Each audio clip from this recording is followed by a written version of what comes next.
Chers amis, nous nous retrouvons comme toutes les 4 semaines pour un libre journal de la résistance française. J'ai le plaisir ce soir d'accueillir en première partie Jean-Yves Le Gallou qui vient de sortir un ouvrage absolument passionnant chez Via Romana qui s'appelle La tyrannie médiatique, et également avec nous Benjamin Dorman qui a publié Ils ont acheté la presse chez Jean Picolec et dont une édition revue, corrigée et enrichie va sortir d'ici une dizaine de jours. Donc la première partie de ce libre journal sera consacrée aux médias et à l'emprise que les différents moyens de communication et les journalistes ont sur l'ensemble de la société, en particulier française. Et en seconde partie, je recevrai Michel Prieur pour un sujet totalement différent, puisqu'on parlera de la crise de l'euro et de l'avenir de l'or et de l'argent. Donc ce sera une émission un peu plus économique, mais avec pas mal d'anecdotes, je pense, consacrées à la plus monétaire et économique.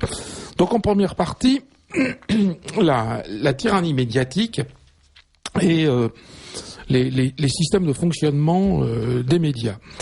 Alors, chers amis invités, donc Jean-Yves Le Gallou et Benjamin Dorman, nous sommes aujourd'hui, enfin, il y a quand même des semaines où il y a peu d'actualité, on pourrait dire, mais là on est vraiment dans le cœur du cyclone, puisque il y a un moyen de communication un peu particulier, puisque c'est un journal sur Internet qui s'appelle Mediapart. En fait, Mediapart, c'est pour média participation, parce que théoriquement, c'est un média participatif. Donc, c'est un journal, chers amis auditeurs, que vous ne pourrez pas trouver en kiosque. Il faut que vous alliez sur Internet, que vous abonniez pour lire leurs articles. Et ça a été créé, en particulier, par quelqu'un à qui je me suis intéressé depuis fort longtemps, qui s'appelle Edwy Plenel, qui a été membre du bureau politique de la Ligue communiste, qui a été le rédacteur en chef de Barricade, qui était le journal des jeunesses communistes révolutionnaires, qui ensuite est rentré par la petite porte au monde pour s'occuper des lycéens, qui en a fini par devenir le directeur de la rédaction. Et puis au bout d'un certain nombre d'aventures, je pense que Benjamin Dorman en parlera, a fini par s'en aller, après avoir quand même, on l'a déjà oublié, réussi un exploit. En 1985, il avait déjà fait démissionner un ministre qui s'appelait Charles Hernu, puisque au terme d'un certain nombre de tâtonnements, c'est Le Monde et donc Edwy Plenel qui avait sorti l'histoire de la troisième équipe qui avait coulé le bateau de Greenpeace qui s'appelait le Rainbow Warrior. Et quelques dizaines, 30 ans après, le même Edwy Plenel réussit un second exploit. Il réussit à faire démissionner un ministre de gauche, Jérôme Cahuzac, après avoir sorti dès le mois de décembre les premiers éléments sur son dossier fiscal. D'une certaine manière, on pourrait le remercier, puisqu'il a toujours fait démissionner des ministres de gauche, il n'a jamais fait démissionner pour le moment des ministres de droite. Mais enfin, je pense qu'il serait absolument effaré si je disais ça. Donc, Jean-Yves Le Gallou, est-ce que vous pouvez nous parler un peu et puis Benjamin, vous nous parlerez un peu, je pense, par exemple, parce que peu de gens s'intéressent au financement de Mediapart, donc c'est un sujet un peu novateur, qui a été peu traité par les médias. Mais est-ce que vous pensez, Jean-Yves Le Gallou, je ne vais pas rappeler tous vos titres, parce que vous êtes quand même bien connu dans cette maison, enfin, vous êtes le chef d'orchestre du journal de la réinformation, du bulletin de réinformation de Radio Courtoisie. Vous êtes le patron de Polémia, et vous avez notamment publié le dictionnaire de la novlangue, le dictionnaire de la réinformation. Aujourd'hui, vous sortez La tyrannie médiatique. Qu'est-ce que vous pensez du travail pourrait-on dire, de la presse en général à propos dans l'affaire Cahuzac? D'abord, je crois que M. Plenel s'est fait une réputation de journaliste d'investigation qui me paraît quand même un petit peu usurpée, parce que je pense que le journaliste d'investigation, en l'occurrence, il publie ce qu'on lui apporte. Dans l'affaire du Rainbow Warrior, il s'est prêté à une manœuvre de François Mitterrand et de Laurent Fabius pour larguer un peu de l'Est, et de Pierre Jox, effectivement, pour larguer un peu de l'Est, sacrifier des équipes, sacrifier un ministre, en l'occurrence Charles Hernu, qui a servi de fusible à la fois au Premier ministre Laurent Fabius et au Président de la République François Mitterrand. Donc je pense pas qu'il ait beaucoup enquêté, ça lui est arrivé tout cru dans le bec. Dans l'affaire Cahuzac, c'est peut-être un peu différent. Je pense que ce malheureux Cahuzac, je crois, était en instance de divorce, ce qui n'est, semble-t-il, jamais très prudent pour un homme politique, surtout s'il a eu des affaires un peu discutables ou s'il a eu établi des comptes dans des endroits lointains comme la Suisse et Singapour. Donc je suis pas sûr non plus que monsieur Plenel ait eu à chercher très loin. Il y a une chose quand même qu'il est intéressant de noter dans l'affaire Cahuzac, c'est qu'en dehors de son métier de chirurgien capillaire, ce qui est tout de même un peu à la limite de l'escroquerie, si vous me permettez l'expression, et moi je peux me permettre de dire ça car je n'ai jamais fait appel, alors on n'est pas à la télévision, mais si on était à la télévision, on saurait que je n'ai jamais fait appel à ce genre de praticien et que je ne m'en porte pas plus mal, mais indépendamment de cette activité discutable, disons, Monsieur Cahuzac a été pendant plusieurs années conseiller du ministre de la Santé, en l'occurrence Monsieur Evin, sous le gouvernement de Monsieur Rocard, et à ce titre, il était en relation avec un certain nombre de firmes pharmaceutiques. Alors, je ne sais pas si l'argent qu'il a déposé à Singapour ou en Suisse venait de là, mais la question mérite à tout le moins d'être posée, et on retrouve là tout de même l'un des éléments de la corruption politique qui sont le rôle d'un certain nombre de grands lobbies qui pèsent très lourd à la fois par leurs interventions dans le monde politique, qui pèsent aussi très lourd dans le monde des médias, puisque ce sont de grands apporteurs de publicité rédactionnelle ou autre. Donc c'est un autre pan, à mon avis, de l'affaire Cahuzac qui serait intéressant de creuser. Oui, ce que vous dites, ça me fait... Vous vous en souvenez peut-être pas, mais en fait, je pense avoir été le premier en France, dans Faits et Documents, à raconter l'histoire de sa femme. Ça a été repris partout ailleurs. Oui, absolument. Effectivement, Jérôme Cahuzac s'est séparé. Bon, j'ai donné le pédigré détaillé de son épouse, etc. Et justement des problèmes qu'ils avaient, puisque sa femme avait découvert qu'en fait, il était plus au domicile conjugal et qu'il vivait avec la fille adoptive de Michel Drucker et de Dany Saval. Et moi, ça m'avait attiré l'attention parce que j'avais vu sa tête commencer à apparaître, alors que le personnage est quand même pas un membre de la jet set ou ce genre de choses, et on le voyait dans Gala, dans Point de Vue, etc., dans des soirées assez branchées de ce qu'on appelle le show business. La roche tarpéienne est proche du Capital, si tant est, du Capitole, pardon. Si tant est, du Capital. Peut-être du Capital, si tant est que Gala et autres soient le Capitole. Mais enfin, c'est un peu le Capitole de nos élites actuelles, de nos oligarchies actuelles. C'est tout à fait exactement. C'est on voit dans cette affaire rappelle énormément l'affaire Gobert et l'affaire Takieddine, absolument. Où c'est également une affaire de divorce qui se place mal, qui ont également été sortis par Mediapart, et où les éléments d'enquête, il n'y a pas eu enquête, tout leur est tombé de cru, y compris les photos personnelles. On voit Jean-François Copé dans une splendide piscine, les voyages qui lui sont offerts, etc. Ce sont les épouses qui, pour se venger de leur mari, qui devaient leur donner une trop petite pension alimentaire ou pas vouloir séparer les biens. Oui, au fond, Mediapart, c'est une organisation de négociation de pension alimentaire. Voilà, non, je pense qu'un des phénomènes qui a joué aussi en l'occurrence, on le remarque pas assez, qui avait joué également dans l'affaire, qui va sans doute, à mon avis, rebondir, parce qu'il va falloir nécessairement que le pouvoir socialiste se défende, qui est l'affaire Bettencourt-Sarkozy. Où un des éléments, je pense, qui ont joué en faveur de Mediapart, et le fait que Mediapart est un journal sur Internet, ce qui permet plus de souplesse, et notamment de passer des bandes magnétiques, des bandes enregistrées. Et on le voit à la fois dans l'affaire Cahuzac, où il y a le fameux enregistrement, où il explique j'ai mon compte en Suisse, ça commence à m'inquiéter, etc. Et les fameux enregistrements du majordome. Et ça se prêtait pas du tout pour un journal de presse écrite. Et ça se prête pas non plus à une télévision. Oui, et pour une radio qui, comme va nous l'expliquer Monsieur Dormal, sont possédés par un certain nombre de groupes d'intérêt, d'entreprises, en fait, etc. Les journalistes auraient sans doute hésité à se lancer dans cette affaire.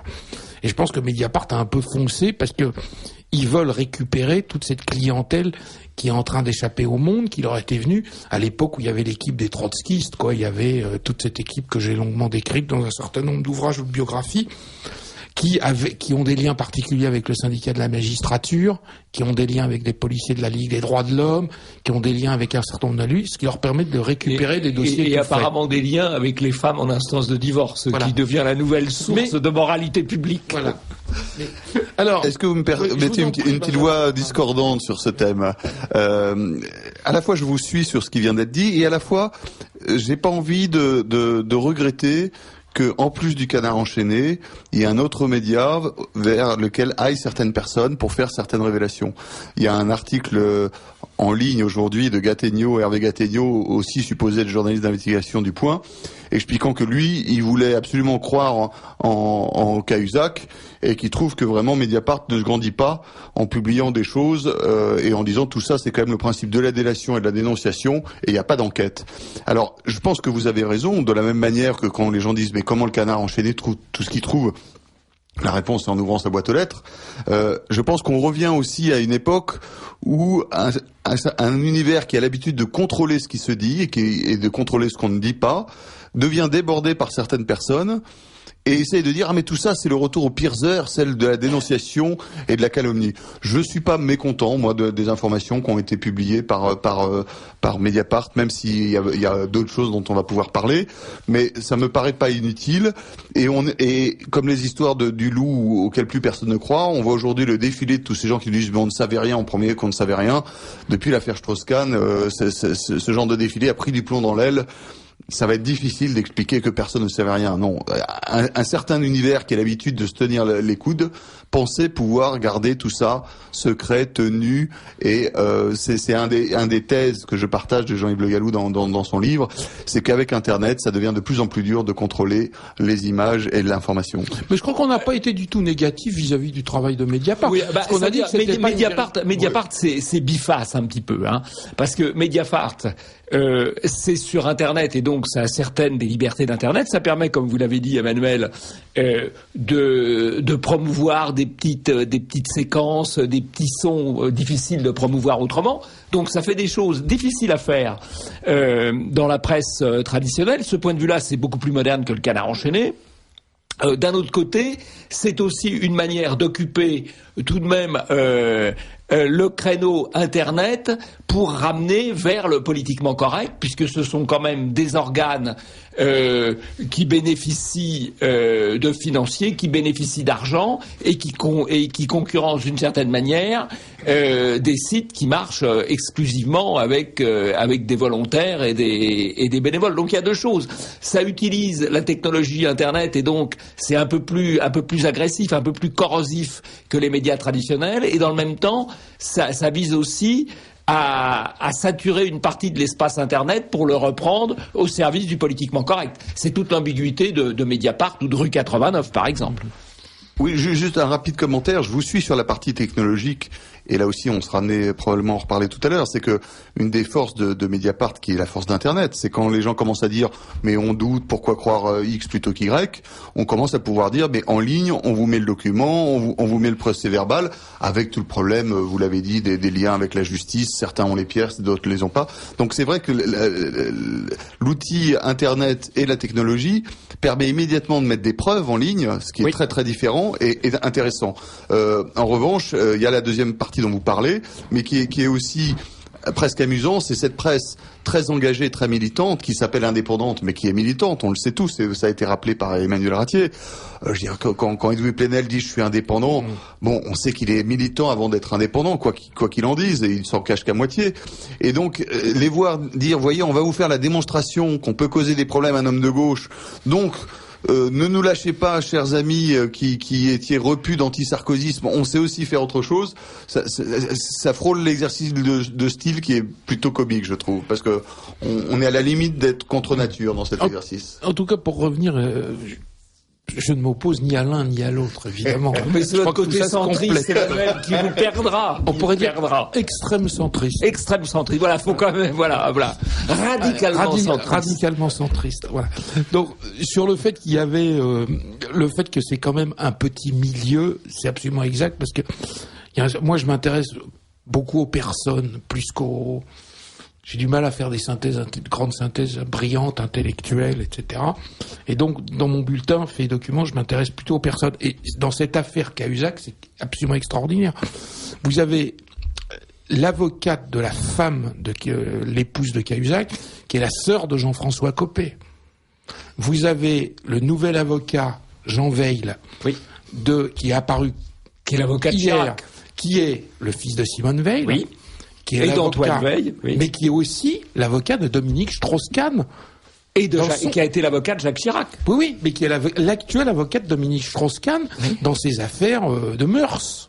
Bon, vous avez toute une série de personnages comme ça qui apparaît, et c'est vrai qu'on a l'impression de ce que vous appelez cette super classe mondialisée, avec ces gens qui évidemment ont des revenus très importants, se retrouvent dans les mêmes endroits, placent leur argent dans les mêmes endroits, etc.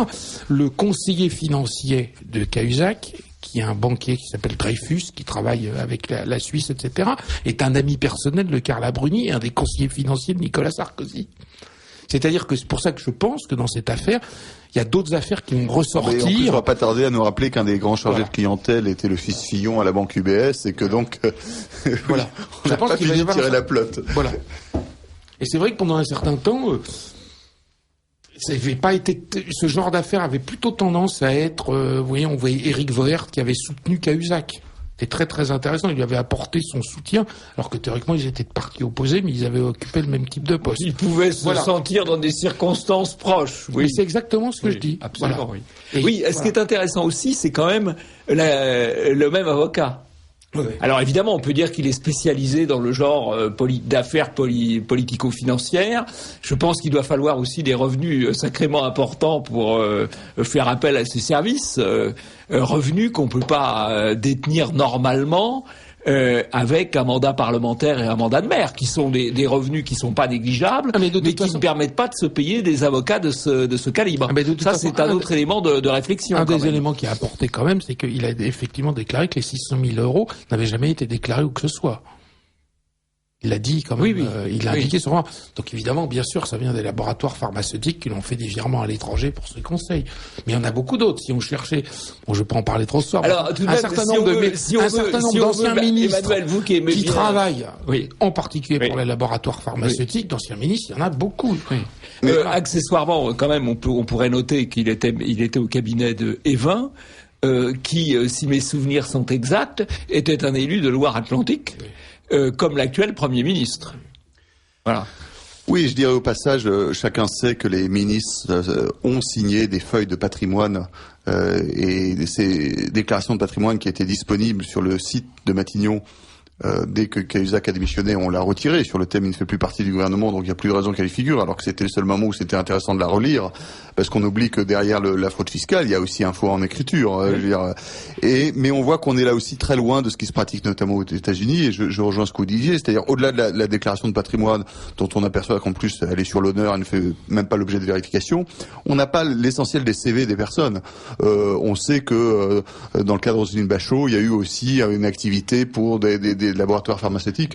Je veux dire, c'est quand même dommage qu'on ait l'impression de toujours découvrir les choses a posteriori, au lieu de dire dès le début, voilà mon CV, les choses sont claires, tout le monde est informé, s'il y a un conflit d'intérêts, on le traite en amont et pas à faire le pompier en permanence avec des agents de communication de crise qui s'enrichissent sur le thème.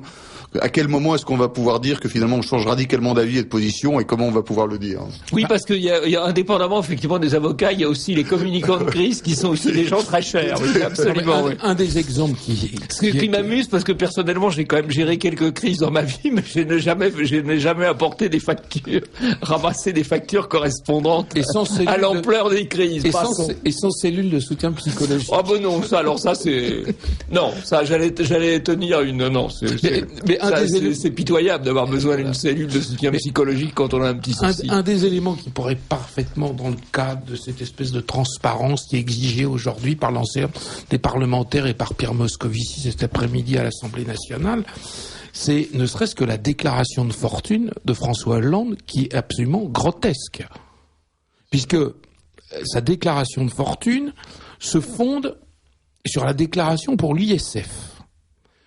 Donc, un certain nombre d'éléments qui ne rentrent pas dans l'impôt sur la fortune, notamment un certain nombre de donations qui sont différées, les objets d'art, toute une série de choses comme ça, ne figurent pas dans la déclaration de patrimoine, alors que la déclaration de patrimoine n'a rien à voir avec la déclaration ISF. Ça, c'est le premier point.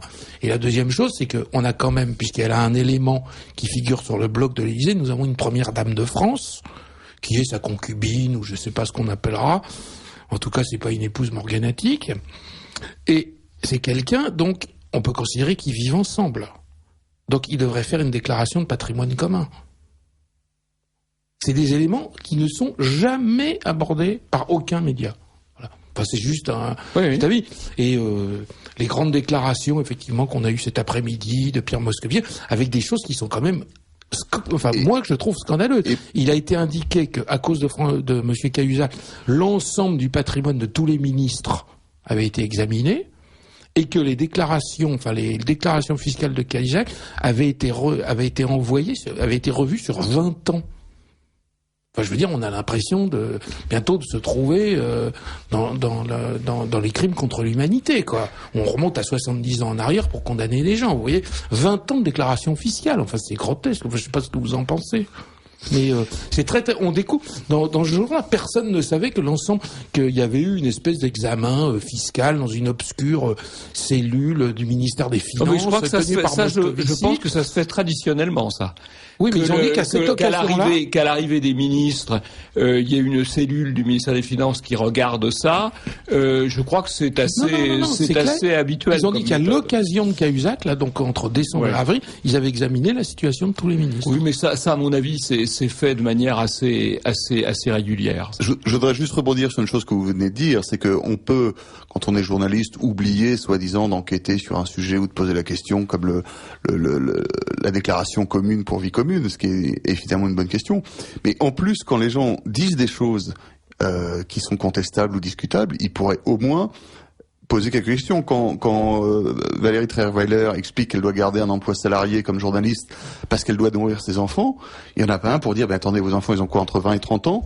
Est-ce qu'on a l'impression de nous parler de la mère qui donne le sein et à qui on va empêcher de pas pouvoir nourrir ses enfants? Je veux dire, on est là aussi. Mais là, parce qu'elle est dans l'émotionnel. Oui, mais on a d'un côté des gens qui ont une communication hyper maîtrisée, contrôlée et qui font pleurer Margot, et de l'autre côté des journalistes qui sont juste à tendre des micros, à photocopier des dépêches AFP, qui n'ont plus aucun esprit critique, aucune réaction de bon sens, et qui disent bah oui, c'est vrai, il faut bien qu'elle nourrisse ses enfants. Alors là, je vais en profiter d'ailleurs pour donner une précision qui n'est sortie nulle part, mais que étant journaliste, on va pour une fois, ça m'a permis d'avoir quelques informations. Il se trouve que Valérie Trierweiler, vous ne verrez jamais la photo de ses enfants, puisque c'est leur père qui s'en occupe. Elle ne s'est jamais occupée de ses enfants, c'est le père qui s'en est occupé. C'est très simple. Bon père. Bon, non, mais donc elle a quand même un certain culot d'expliquer qu'il faut qu'elle continue à travailler pour pouvoir nourrir ses enfants, puisque c'est leur père, Monsieur Trierweiler, d'ailleurs. Peut-être qu'elle verse une pension alimentaire à Monsieur Trierweiler. Qui travaille à Paris Match, et c'est une notoriété publique que c'est lui qui s'occupe des enfants, puisqu'il y avait même certains moments où les enfants venaient à Paris Match le soir quand ils n'arrivaient pas à les faire garder.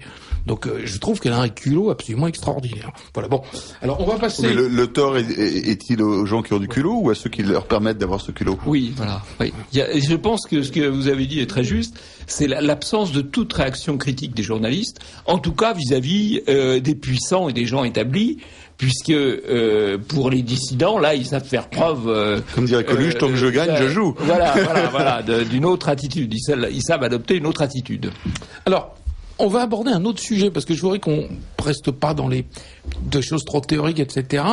Et l'intérêt de votre ouvrage, Jean-Yves Le Gallou, qui est un peu différent des précédents, c'est que l'autre ouvrage, c'était des espèces de... Bien sûr, c'est un peu bien, mais une espèce de manuel de lecture et de réinformative des médias.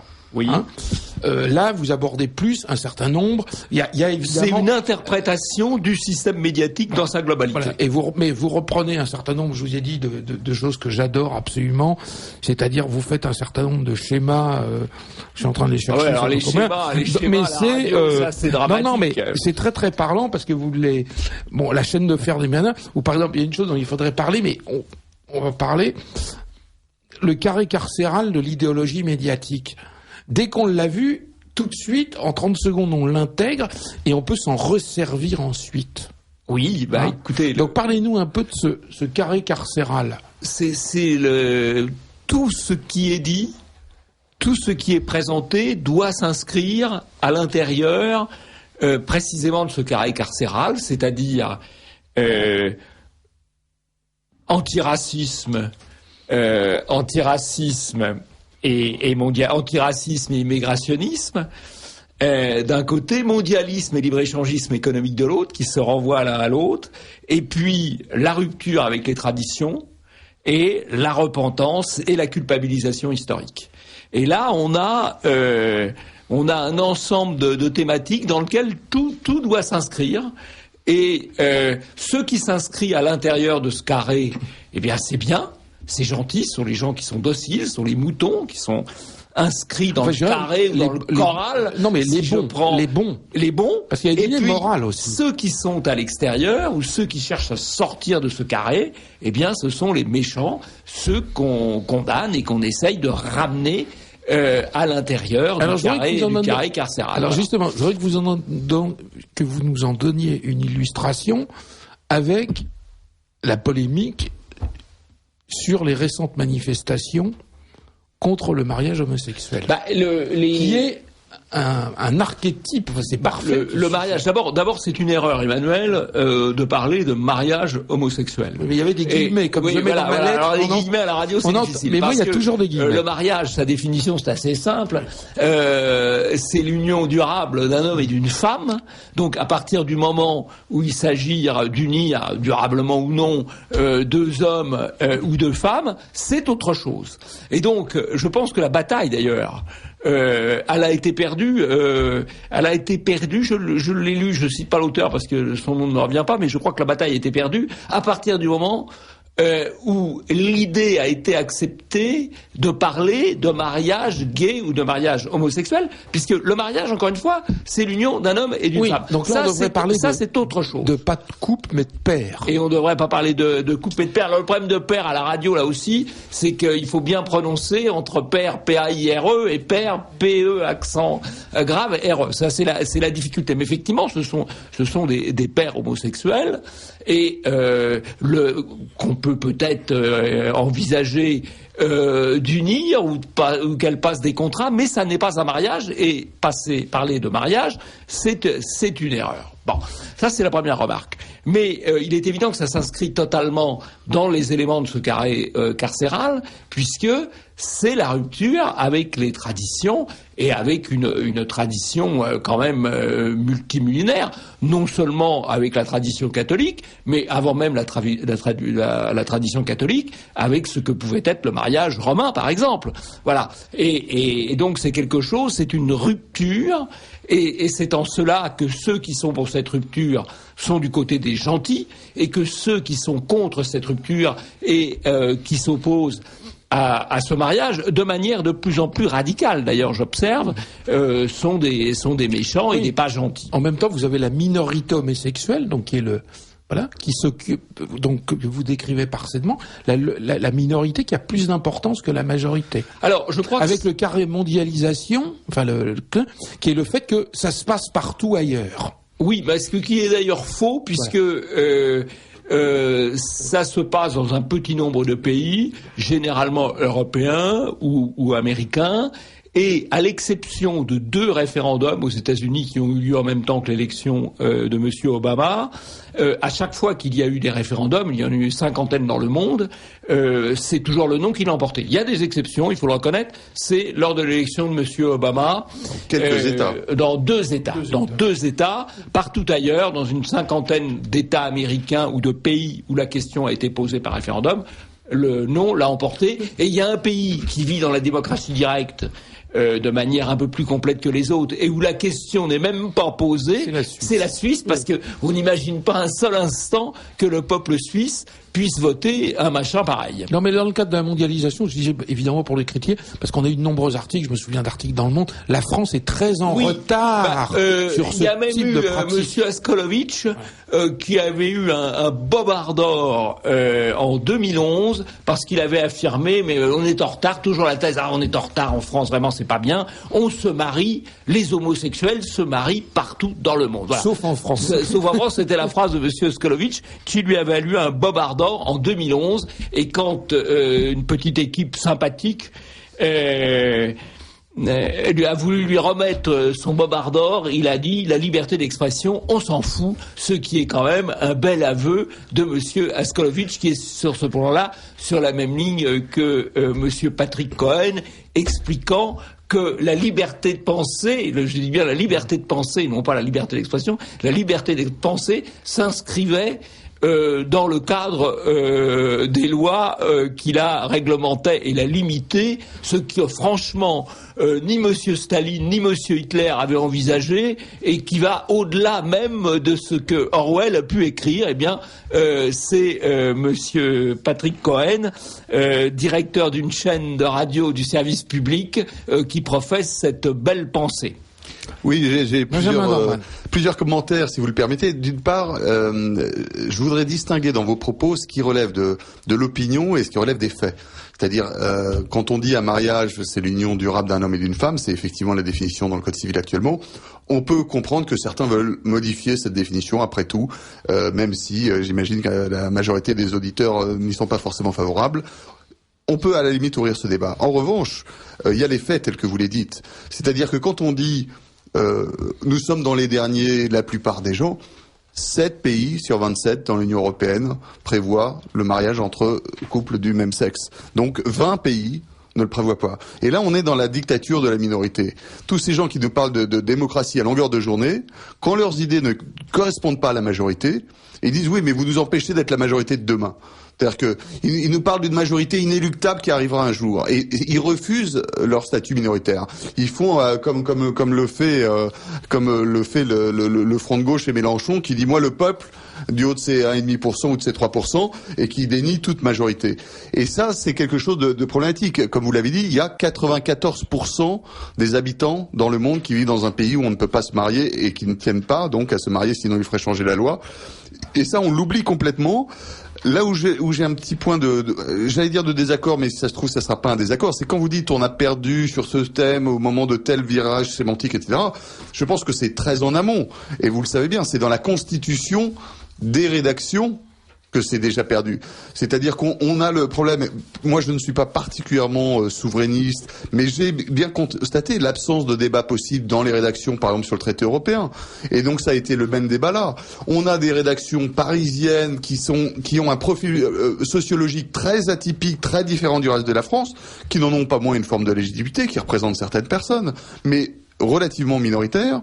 Et ce sont elles qui disent qui donne par exemple la parole à Caroline Mécari, l'avocate des lesbiennes, en disant mais c'est un problème d'égalité, c'est un problème d'égalité. Oui. Et dans le même temps, il ne rappelle pas que cette personne a déjà défendu 2 femmes qui souhaitaient se marier, que c'est allé devant les tribunaux, que c'est allé devant le Conseil constitutionnel, et que le Conseil constitutionnel a fait du droit en disant c'est droit égal à situation égale, les situations n'étant pas les mêmes, il est tout à fait légitime de prendre des décisions différentes. Et ça, on ne le rappelle pas du tout, c'est là où on est dans des logiques de parti pris, et où on peut dire c'est scandaleux, c'est affreux, et nous sommes complètement de l'opinion inverse, mais on est déjà en train de défendre ces opinions, on peut au moins sur le principe dire pourquoi, que ce soit l'Europe, que ce soit le mariage homosexuel, pourquoi est-ce que les majorités, les rédactions sont à ce point homogènes et d'accord sur le sujet et privent la France des débats qu'elles souhaitent avoir et qu'elles sont obligées d'imposer dans la rue?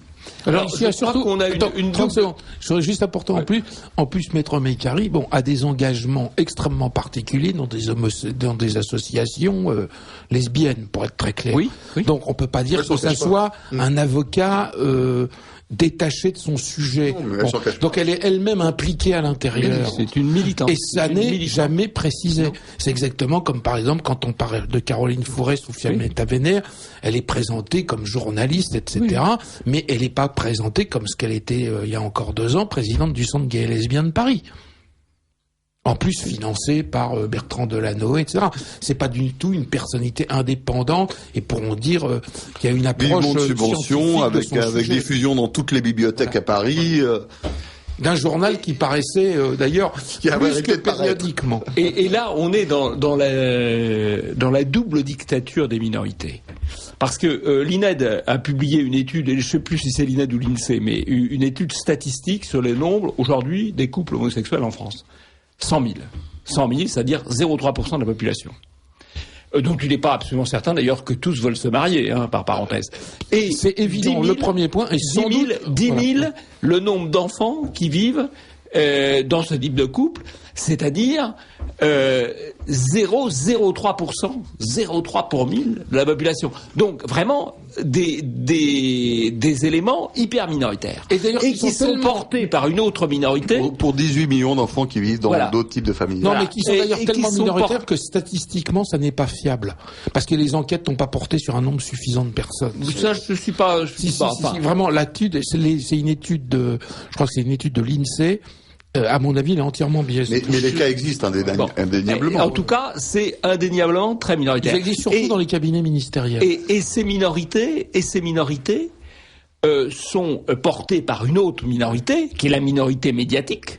La minorité médiatique, c'est 40 000 personnes, dont on sait qu'elle n'est absolument pas représentative de l'ensemble de la population. Par son mode de vie, par ses valeurs et par ses intentions électorales, puisque tous les sondages, les votes indicatifs qui ont été faits dans les salles de rédaction ou dans les écoles de journalisme ont montré un biais vers la gauche et l'extrême gauche absolument considérable. Seuls quelques éléments très minoritaires et très mal pensants allant voter jusqu'à Bayrou, voire Sarkozy. Mais c'est une infime minorité. Donc c'est une minorité non représentative en termes de valeurs, en termes d'opinion, et ces deux minorités se soutiennent l'une l'autre et visent à imposer leur loi à la majorité. Même dans la rédaction de Marianne, où il y avait plus de gens pour voter pour Jacques Cheminade que pour Sarkozy. Et c'est pour ça que ça pose le débat. Je pense que là, on est au cœur du débat. C'est pour ça que je vous dis le fait que le débat sémantique, le combat sémantique soit perdu, ça n'est que la conséquence déjà de tout ça. C'est pas le tournant. C'est-à-dire que le combat sémantique est perdu puisqu'effectivement, il ne peut pas être livré. Puisqu'il n'est pas livré, exactement. Le combat, c'est ça, faute de combattants. Et il y a un paradoxe dont il est quasiment impossible de débattre, sauf qu'on est ravis quand il y a des radios en effet libres et indépendantes qui ouvrent des micros. C'est que vous avez des gens qui considèrent que l'étranger est un atout, enrichi, qu'on doit le côtoyer parce qu'il apporte de la différence, et pourquoi pas. Et on peut entendre cette thèse, mais quand vous leur dites, prenez quelqu'un d'étranger à vos idées dans votre rédaction, alors là, il n'en est pas question. Il faut rester dans l'entre-soi. Il faut rester entre ce qu'on pense et uniquement ce qu'on pense. Donc il y a une contradiction énorme entre ces gens qui font l'apologie de l'apport de l'étranger et qui ne supportent pas les idées étrangères aux leurs. Oui, et vous avez M. Patrick Cohen qui a reproché à M. Tadei certains invités et donc qui a établi des listes de proscrits en quelque sorte. Une liste noire. Une liste de proscrits, de gens interdits d'antenne, au nom, d'ailleurs c'est assez extraordinaire, au nom du service public, qui est quand même payé par l'ensemble des contribuables français. Oui, cette liste... D'ailleurs, M. Tadei en a tenu parfaitement compte la semaine suivante, oui, puisque ses invités de la semaine suivante étaient parfaitement politiquement corrects. Et oui. Vous aviez M. Finkielkraut, je crois que vous aviez Emmanuel Todd, Alexandre Adler, et je crois qu'il y en avait un quatrième. Daniel Cohn-Bendit. Non, mais c'était... Oui, il y avait Cohn-Bendit.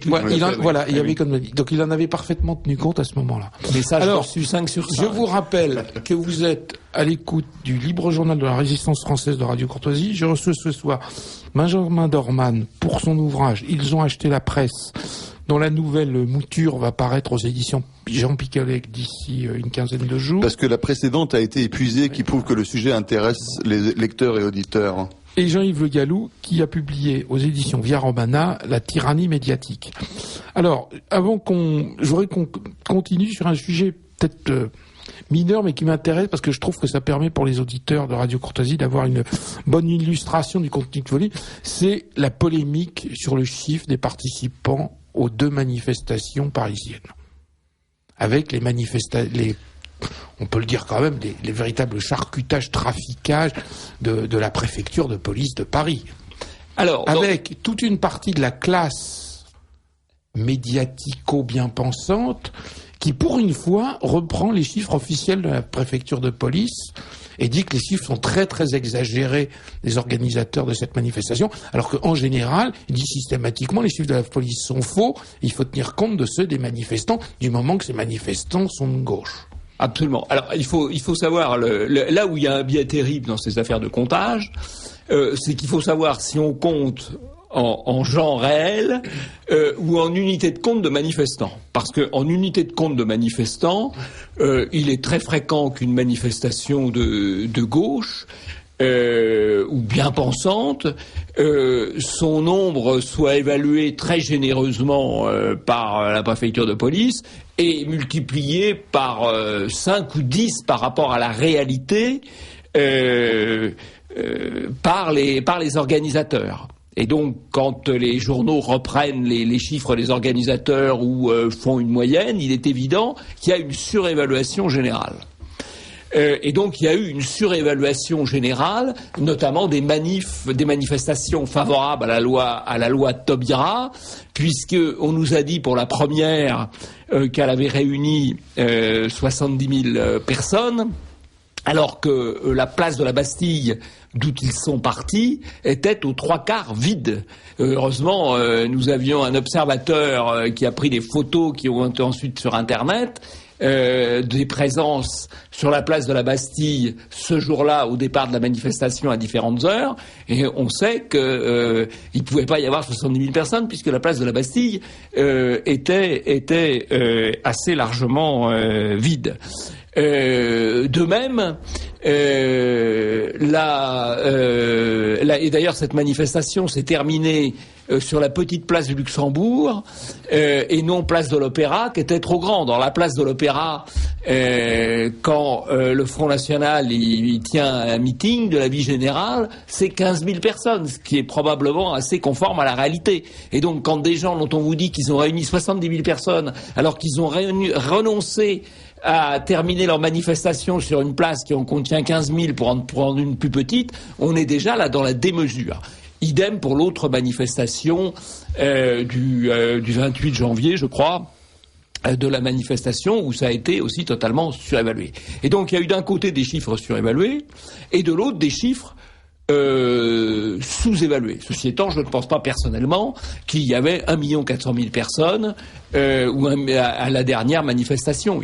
C'est sans doute la plus grosse manifestation depuis la manifestation de 1984 en faveur de l'école libre, mais il n'y avait pas 1 400 000 personnes. Oui. Simplement, il y avait l'avenue de la Grande Armée, l'avenue de Neuilly occupée, l'avenue Foch occupée, l'avenue de Villiers occupée, et tout ce monde-là était très dense et se pressait. Et il y a un moyen, d'ailleurs, il y a un moyen quand même très simple de compter, c'est effectivement les images qui ont été prises par l'hélicoptère de la préfecture de police qui a survolé la manifestation pendant 2 heures et qui donc permettrait voir ces images qui ont été filmées et enregistrées permettrait d'avoir une évaluation assez réaliste qui n'aboutirait probablement pas au chiffre d'1,4 million parce que 1,4 million c'est si on compte un peu comme on compte habituellement, c'est pas ça, mais qui aboutirait incontestablement à un chiffre très supérieur à celui de 300 000. Mais en l'occurrence, ce qui est extraordinaire, comme vous le savez, la préfecture de police, enfin les journaux n'ont pas beaucoup parlé, mais la préfecture de police a finalement, sous la pression des organisateurs de cette manifestation, ont fini par lâcher un certain nombre de photos. Donc ils ont lâché une 20aine de photos. C'est absolument sidérant, puisque ces photos sont en basse définition, oui. Alors que maintenant tous les appareils sont haute définition. C'est exactement comme si on prenait...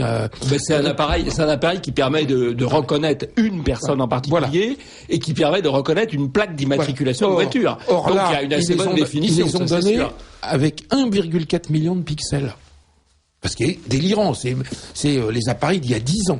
Bon. Et en plus, le trucage est évident. Il y a un site internet qui l'a montré. Oui, où ils ont flouté des zones entières. Ils ont gommé avec le système qui permet de corriger les photos. Ce qui fait que c'est absolument incroyable. Vous avez des zones entières, par exemple les bas-côtés, où ils ont gommé, c'est déjà flou. Donc on voit en gros les gens au milieu, mais sur les côtés, ils ont gommé. Donc il n'y a plus de manifestants. Donc on vous dit c'est vide. Mais en même temps, ce qui est extraordinaire, c'est là où ils sont pas habiles, parce que nous sommes des spécialistes de l'observation des photos pour savoir ce qu'il y a dessus. Ils ont supprimé les arbres. Alors on prend les photos, puis vous mettez une photo à côté, il y a des arbres. Sur les photos de la préfecture de police, il n'y a pas d'arbres. Et il y a des endroits qui sont encore plus extraordinaires pour enlever les manifestants. Les manifestants qui sont par exemple porte-maillot, etc. Ils ont enlevé tous les traits pour les voitures pour qu'elles puissent passer. Vous savez, les bandes blanches, etc. Donc c'est évident que les photos sont trafiquées. Alors, c'est là, il y a pratiquement personne qui a travaillé sur cette question. Il y a eu qu'un journaliste. On le trouve sur les sites internet. Et c'est là que les sites internet permettent la réinformation. Il y a eu un journaliste inrecuptible qui a travaillé très correctement. Mais on peut dire que véritablement, les télévisions n'ont pas fait leur travail. Il suffit de regarder. Voilà. Il faut rappeler aussi que, par exemple, la manifestation qui s'était déroulée à la Tour Eiffel, là, sur l'esplanade des Champs de Mars, la préfecture de police avait interdit aux organisateurs d'installer des caméras et de disposer de photos. La Tour Eiffel était fermée, ce qui fait qu'il n'y a pas pu y avoir de photos qui soient prises dans. Là, on aurait eu vraiment. Donc, on utilise des photos trafiquées de la préfecture de police en basse définition. Enfin, je veux dire, on est vraiment devenu dans un état de basse police. Là, la limite effectivement à ça, c'est qu'il y a d'abord la connivence. C'est assez intéressant cette affaire. Il y a la connivence entre la préfecture de police et les médias de l'oligarchie. Pour ça, c'est intéressant. Les médias de l'oligarchie, ils sont peuplés théoriquement de rebelles, mais c'est des rebelles qui s'entendent très bien avec la préfecture de police. Bon, bah très bien, pourquoi pas. Mais ça marche pas complètement parce qu'il y a la possibilité par Internet, et là Internet c'est précieux puisque ça montre des photos, ça compare, voilà, ça permet là une véritable réinformation, et par conséquent globalement les manifestants contre la loi Taubira ont gagné la bataille des chiffres. Car dans l'esprit, moi je trouve très optimiste. Absolument. Ils ont gagné parce que de toute façon, je dois dire, même à 300 000 en réel, c'est des manifestations comme il n'y en a jamais de cette importance. Sauf quand on bidonne tout à fait les chiffres, quand on expliquait il y a 10 ans qu'il y avait 800 000 personnes qui se promenaient à la Gay Pride à Paris, ce qui était parfaitement fantaisiste. Benjamin Dorman. Oui, j'ai plusieurs commentaires, si vous le permettez, de 3 ou 4. La première, c'est que contrairement à ce que vous venez de dire, je ne pense pas que Taubira ou autre ait gagné. Je pense que quand vous allez, vous le faites aussi dans des petits villages de France, ils se disent tout ça c'est des guignols qui ne savent même pas compter. Oui, ça leur rappelle les élections aux États-Unis ou au PS ou à l'UMP où on n'arrive même plus à compter les bulletins dans les urnes, ce que on sait faire à l'école communale. La manif, je pense que les manifestants ont gagné la bataille des chiffres, oui. Oui, mais l'impression globale, c'est des charlots, ils ne savent pas compter, ils ne savent pas nous dire la vérité. Deuxièmement, ce que vous venez de dire est très intéressant, c'est que ça rappelle les heures de l'Union soviétique, on retouche les photos, on fait disparaître un tel et un tel. On est en plein recul. La troisième chose, c'est que je pense que, vous l'avez dit aussi, les journalistes ne travaillent pas assez, ils n'aiment pas l'entendre, c'est pour ça qu'ils n'invitent pas les gens comme Jean-Yves et moi-même qui écrivons des livres pour leur rappeler qu'ils ne travaillent pas assez. Et il faut aider les gens à comprendre les chiffres. Moi j'ai une formation financière, j'ai eu l'occasion de donner des cours en prison à des gens avec un niveau de formation faible. Ils ont besoin qu'on les aide à comprendre les chiffres, les millions, les milliards, les centaines de milliers. Donc pour ce qui est des manifestations, je suis étonné qu'il n'y ait pas tout simplement un classement des manifestations au lieu de nous parler des 65 signataires de la pétition de libération, qu'on ait un classement clair qui permettent de dire en effet c'est la plus grande manifestation depuis 30 ans, c'est la numéro 3 depuis 40 ans, et c'est quand même en démocratie. Il y a les mètres carrés, c'est les mètres carrés occupés. En démocratie, c'est quand même la taille de la manifestation qui est censée être le thermomètre du mécontentement. On ne peut pas ignorer ça. C'est hallucinant d'entendre un gouvernement dire qu'importe le nombre de manifestants dans la rue. On est en pleine dénégation des principes mêmes de démocratie. Comme a dit Monsieur Montebourg, une poignée d'opposants. C'est incroyable que les journalistes ne fassent pas ce classement. Je zappe tape sur 2 chiffres de mon livre, puisque comme on l'a dit aussi, les liens entre les maisons d'édition, les médias font que il y a des gens qui travaillent pendant des années, qui donnent des informations pas connues, mais on sait que le livre ne sera pas lu parce qu'on ne sait pas qu'il existe. Et à l'inverse, vous avez les gens qui n'ont rien à dire, mais qui ont déjà signé les contrats, et nos auditeurs disent, dis-moi Coco, quand est-ce que tu auras le temps de l'écrire, parce que tu sais que je l'ai déjà vendu. Et l'autre lui dit, mais qu'est-ce que je mette dedans? Il dit, oh, bon, on verra bien, mais fais-le quand même, maintenant qu'il est signé. Donc, 2 chiffres pour vous donner une idée, qui sont dans mon livre. Les subventions aux journalistes, dont notre ministre n'arrive pas à donner un chiffre qui soit même pas écarté de plus de 50% du chiffre donné par la Cour des comptes. On me dit, de temps en temps, j'ai des amis qui me disent, on comprend rien, tes milliards, 5 000 € par mois et par journaliste de subvention. 5 000 € par mois, l'équivalent de 5 000 € par mois et par journaliste de subvention. On comprend qu'ils aient pas envie qu'on parle de ce sujet et qu'on n'ait pas envie de leur mettre en cause. Je ne veux pas défendre la profession, mais c'est pas de 5 000 € qui sont donnés aux journalistes en prime. C'est pas 5 000 € qui sont en salaire, et il y a des journalistes qui aimeraient gagner 5 000 € et qui font un travail de qualité. C'est ce qui leur permet de vivre. Et tous les journalistes, quand on dit journalistes... Non, mais qui permet de vivre le système de la presse. Ah oui, mais donc dans lequel les journalistes sont, à mon avis, minoritaires. Bien sûr, et il y a des journalistes qui travaillent. Quand je dis qu'ils ne travaillent pas, c'est pas tous. On est en train surtout de parler de la presse d'information, surtout de la presse parisienne. C'est pas du tout le cas de tout le monde. Il y a des stagiaires qui crèvent la dalle pour être un peu vulgaire. Mais enfin, ce chiffre méritait d'être cité. Par exemple, du système les ex-NMPP, Prestalis, du syndicat. Bien sûr. 155 000 € pour partir des NMPP. Un balayeur des NMPP touche 3 500 € par mois. Les 6 derniers plans de réduction du personnel des NMPP ont coûté, et des imprimeries parisiennes tenues par la CGT du livre, les 6 plans depuis 1995, il faut le dire, ont coûté 1,4 milliard. 1,4 milliard. Tout ça pour en arriver à Prestalis qui est en faillite, qui est renfloué par les messageries de presse lyonnaises qui n'ont rien à voir avec eux et qui viennent de perdre là devant la justice européenne, parce que l'État a décidé de dire, puisqu'il y a une entreprise qui gagne de l'argent dans la distribution, elle va renflouer celle qui est contrôlée par le syndicat du livre. Ils ont été obligés de verser. Et vous avez donc le monopole du syndicat du livre dans l'imprimerie. 1,4 milliard. Mais alors là, rapporté au nombre de salariés, alors là, c'est pas 5 000 € par mois, c'est, voilà. Et je le dis, mais vous avez toutes sortes de personnes qui gagnent plus de 10 000 € pour travailler moins de 30 heures par semaine. Bien sûr, et c'est pour ça qu'il faut connaître ces chiffres. Je parle même pas de l'époque où j'allais au Monde, à l'imprimerie du Monde, et où le directeur général me disait, je ne peux pas rentrer dans mon usine, je n'ai pas prévenu le syndicat, donc je suis juste mandataire social, mais je ne peux pas rentrer dans mon usine. Un autre chiffre, j'avais un ami en train de lire Le Monde et me disant, quand même, toi qui aimes le foot, ton Zlatan Ibrahimovic, tu comprends, c'est choquant, 14 millions par an, etc. Et je lui dis, Xavier Niel, le propriétaire du Monde, 14 millions. En combien de temps son patrimoine croît de 14 millions? J'en parlais le jour avec un journaliste du Figaro. Je lui dis, en combien de temps? En moins d'une journée. En moins d'une journée. Pendant qu'on parle du footballeur en une année complète. Il me dit, c'est pas possible. D'où tu sors ce chiffre? C'est peut-être pas autant, mais c'est peut-être... Mais je lui dis, il n'y a pas de sortir, c'est pas autant. Les gens ont qu'à sourcer, les gens ont qu'à apprendre à calculer. On a des rapports parlementaires où la plupart de nos parlementaires savent à peine faire des additions et des divisions. Le propriétaire du Monde a un patrimoine qui croît actuellement d'environ 20 millions € par jour. Un des 3, vous avez raison de le préciser, de 20 millions d'euros. C'est un éminent représentant de la Banque Lazare, je crois, monsieur Le Gallou. Alors, l'autre est un éminent représentant de la Banque Lazare. L'anecdote avec... Quand vous avez rencontré Abel Mestre. Ah oui, quand j'ai rencontré Abel Mestre... rappelez qui c'est. Hein. Voilà, Abel Mestre est le journaliste du Monde qui suit, entre guillemets, l'extrême droite, parce qu'il faut faire rouler les R quand on emploie ces mots-là. Et donc, qui m'avait consulté, qui avait fait appel à moi comme expert. J'avais hésité à accepter, finalement je vais accepter, lors de l'élection de la présidence du Front National, où Bruno Gollnisch et Marine Le Pen étaient l'un et l'autre que le candidat. Donc j'avais finalement accepté de le voir, ce journaliste du Monde. Vous avez refusé le déjeuner, hein? J'avais refusé le déjeuner, absolument. J'ai refusé le déjeuner. De peur d'être empoisonné. Encore que c'est pas un déjeuner qui m'aurait compromis. Mais enfin bon, j'ai refusé le déjeuner et je le vois et je lui dis, mais je suis ravi de prendre un verre avec un représentant un employé de la banque Lazare.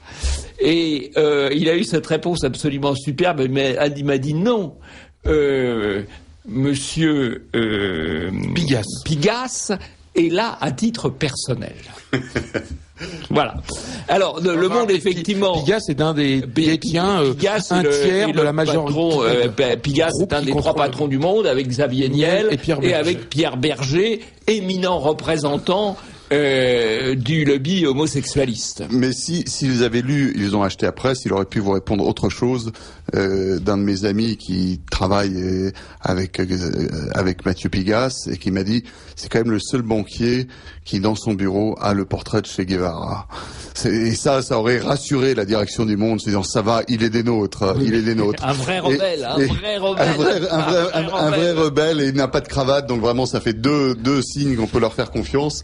Et pour ceux qui liront le livre de Jean-Yves Le Gallou, on apprend énormément de choses très intéressantes. Autre chose que le mainstream, comme on dit de nos jours, même si je sais qu'ici on fait attention à parler un français correct. Une anecdote que j'ai beaucoup aimée dans votre livre, c'est quand vous racontez, alors parfois on dit mais tout ça c'est la droite qui n'aime pas la gauche, mais c'est tout média confondu. Un des responsables du Figaro écrivant que Lincoln était un président démocrate. Oui. C'est-à-dire qu'il y a une telle assimilation dans la pensée de gentil président qui n'aime pas qui abolit l'esclavage, gentil égale démocrate, donc Lincoln devient démocrate même dans les colonnes du Figaro. Alors, ce qui est extraordinaire, ça c'est un candidat, je crois que c'est Philippe Gély, qui avait été nominé au Bobard d'Or, mais qui n'a pas obtenu de Bobard d'Or.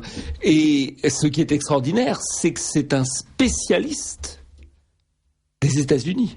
Oui.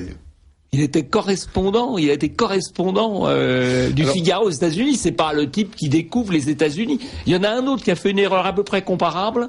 C'est Philippe Labro, qui lui expliquait l'assassinat de Kennedy par les républicains racistes du Texas, alors que le Texas, dans les années 60, était un État totalement démocrate, sudiste peut-être, mais totalement démocrate et absolument pas républicain. Philippe Labro, autre spécialiste des États-Unis, autre, entre guillemets, grand journaliste, c'est-à-dire grand affabulateur. C'est pour ça que je pense qu'il est important de lire nos livres, non pas au sens de la vente forcée, parce que je pense que ni Jean-Yves ni moi n'attendons après ce genre de livre pour vivre. Personnellement, j'y ai passé beaucoup de temps. C'est un livre qui m'a coûté de l'argent en information, en sources, et fait pour d'autres raisons. Mais parce qu'il est important de lire encore certaines vérités avant qu'elles disparaissent. On m'a beaucoup dit, mais ce qui vous gêne, c'est la communication, les médias, etc. Je pense qu'on n'est plus à l'ère de la communication. On est aujourd'hui à l'ère de la scénarisation. Là aussi, en franglais, ce que certains appellent le fameux storytelling. Il est quand même intéressant de savoir que Obama, pour la première fois dans sa campagne, n'a plus fait appel uniquement à des agences de communication, mais a fait appel à des scénaristes hollywoodiens. Et on est en train de venir vers ça. Et la grande différence, c'est qu'à l'époque, par exemple, de Jacques Chirac, sa fille s'occupait qui est le bon profil, qui est le bon slogan, que le type pas gentil soit pas sur la photo. Bon, on était encore dans la communication. Aujourd'hui, on est des gens qui nous inventent des vies.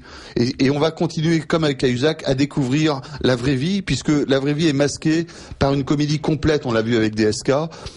Tout à coup, on nous raconte une belle histoire, le candidat idéal. Je ne parle même pas des compétences économiques de DSK dont il était interdit de discuter. Je rappelle que dans le seul livre de DSK dans lequel qu'il a écrit d'important en économie, il expliquait que les traders faisaient un bien fou à l'économie, qu'il serait absurde de licencier, qu'en 2008, heureusement, la crise était finie et dernière nous. Je veux dire, même en tant qu'économiste, il était extrêmement contestable. Et je dis ça, je pense par exemple à Jean-Pierre Dupuis, professeur à Polytechnique, qui le contestait énormément. Mais ces gens-là n'avaient pas la parole. Il était le candidat parfait, puisqu'il était de gauche, qui permettait d'avoir l'adhésion de l'électorat de gauche, et il permettait à une partie de la droite de se dire, ma foi, nos impôts exploseront moins avec DSK qu'avec Hollande, donc va pour DSK, quitte à avoir de la gauche à un moment. Tout ça est bien triste. Alors excusez-moi, Jean-Yves Le Gallou. Je voudrais rappeler, puisque M. Dorman en parlait, malheureusement l'ouvrage de M. Dorman n'aura pas encore été réédité, donc vous signez, pour ceux qui désireraient acheter votre ouvrage, pourront venir samedi qui vient, là, le 6 avril, excusez-moi, à Ibrifacta, 4 rue de Clichy, Paris 9e, de 14h30 à 18h, où vous dédicacerez votre ouvrage La tyrannie médiatique et les précédents que vous avez publiés aux éditions Polémia. Voilà. Oui, donc 14h30 samedi prochain. 14h30, 18h, librairie Facta, 4 rue Clichy. Parce que, effectivement, nous n'avons pas les grands réseaux de la distribution pour nous faire connaître, et il faut donc utiliser les librairies amies qui acceptent d'accueillir ce type de signature. Voilà. Alors, je voudrais que vous parliez d'un personnage, vous lui avez consacré quelques lignes, mais je trouve que c'est un personnage absolument emblématique, qui se trouve, j'ai pas vérifié qu'il était dans votre ouvrage, mais je pense que vous en parlerez également très bien. Moi, j'ai utilisé l'ouvrage de Benjamin Dorn, pas sa réédition, mais sa première édition, parce que il y a une foule d'informations extrêmement précises. Le problème d'ailleurs, c'est que on est parfois obligé de se pincer pour y croire. Tellement c'est extraordinaire les liens financiers et aussi les extravagances financières, notamment au Nouvel Observateur, journal de gauche s'il en est, où entre le petit stagiaire et puis le grand patron, les différences de revenus sont de 1 à 50 ou de 1 à 100. Tout ça étant financé par les sani-broyeurs, quand même. Oui. Il faut jamais l'oublier.